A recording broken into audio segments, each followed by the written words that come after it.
Hey folks, so today after work I decided to swing by a local Goodwill store to see what I could find to add to my preps. And I wanted to show you guys what I found today. It wasn't the greatest score I've ever found, but I found a few useful items and I want to go over them with you. Alright, the first thing that I found was some clothes.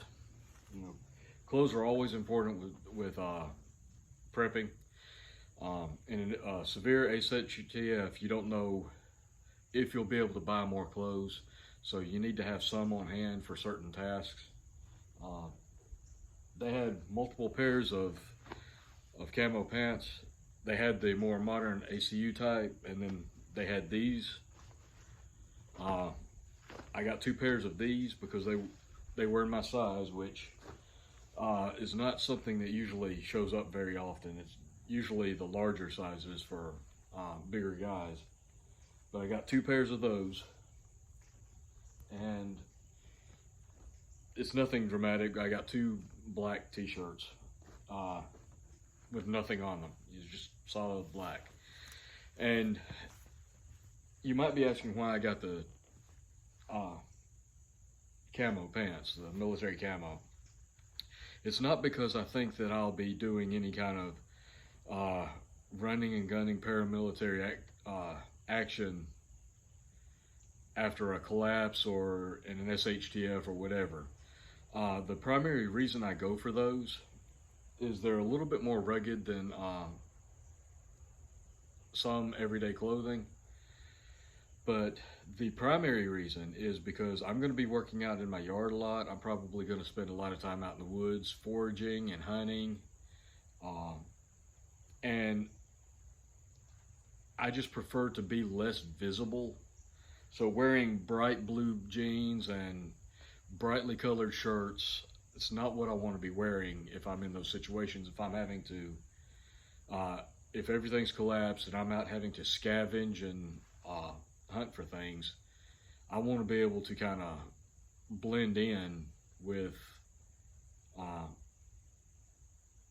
the woods around me.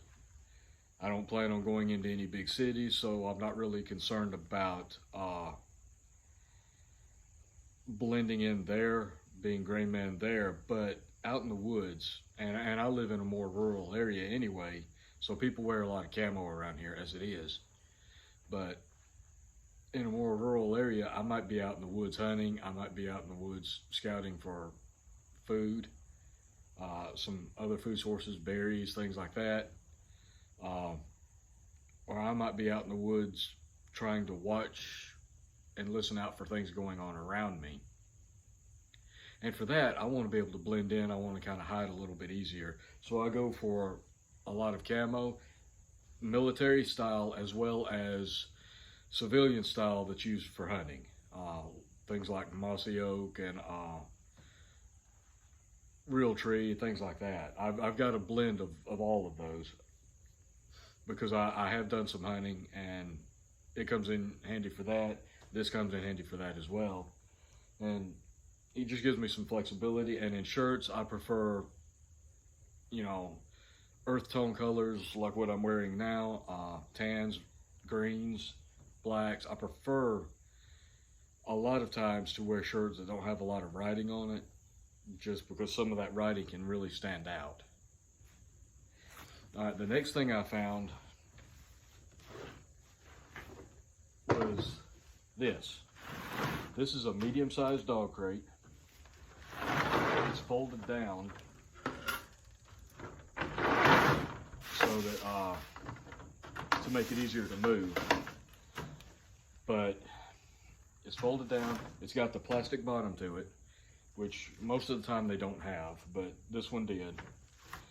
These things usually run $50, $60 a piece. This one was only $14.99. Now the reason I got this is for several reasons. One, they're good for transporting livestock and what have you from one location to another. They can be folded down and easily stored, as you can see right here. But in an SHTF, if I need to get some chicken pens, rabbit pens, or whatever put up in a hurry to put some livestock into, these are a quick and easy setup. I don't have to rush and try to build anything. I can just snap it up in a matter of minutes.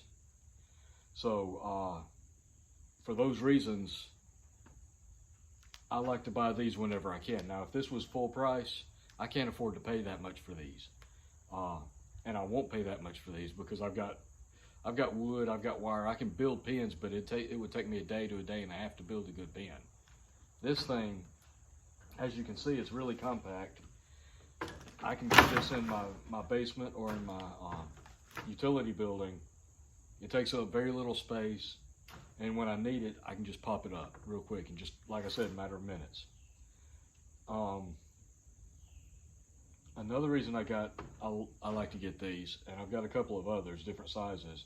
I want to get a larger one than this, one of the big ones, but I haven't seen one at a price that I can afford right now. But the reason for that is one of the flea markets that I like to go to on the weekends to look for prepping deals. I usually buy things like MREs. I can get, I've found firearms, I found bows, ammo, clothing like this here, military surplus gear. I've even found plate carriers and stuff like that there. But one of the things, I even get gold and silver there sometimes, or silver. I don't buy the gold because I can't afford that. I wish I could, but there's people that sell gold and silver there.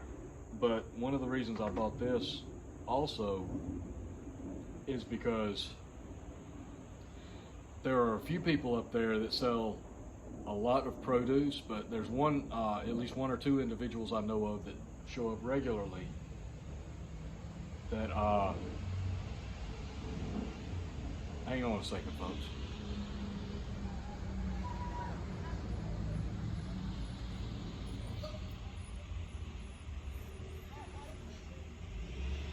There's a couple of people there that show up every weekend, and they sell livestock. I've seen everything from rabbits, a variety of breeds of chickens, ducks.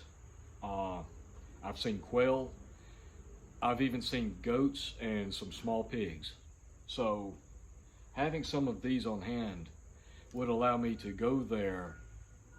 For example, I can set this up in the back of my truck. I can load animals into it, strap it down, and bring them home. I can't do that with a big old pen that I would build out of wood and wire, because that thing would just be way too massive and heavy to easily handle. But this is easy to handle, and I can, once I'm done, I can either move it to a location and leave them in this, or I can transfer them to a larger, more permanent pen and fold this back down and put it back in storage. And again, like I said, the big takeaway, the easy storage, and if I need to set up something really quick for livestock, this can go up in just a few minutes and be ready. So again, I try to get these anytime I can. The normal regular price, $40, $50, $60 or more for these, I can't afford to pay. So I keep my eyes open every time I go to a flea market or a thrift store for deals like this. The last thing I got, and it might not sound that special to a lot of people, was this. The Dangerous Book for Boys. I'm not even going to try to pronounce the author's last name. It's because I'll probably butcher it, and I don't want to do that. But okay, you might be thinking, okay, what are you buying that for? Well, there's this book teaches boys and young men how to do a lot of things. Some of it is not that important, but I'm going to go over some of the contents of this. 5 knots every boy should know. Okay,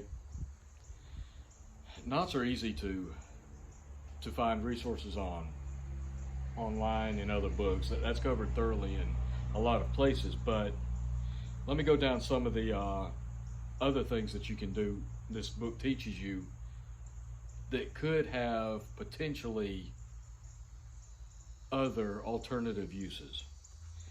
Making a battery, making a bow and arrow, fishing, timers and tripwires, spies, codes and ciphers, U.S. naval flag codes, making a go-kart, let's see, making a paper hat, boat, and water bomb. Not implying make anything illegal, but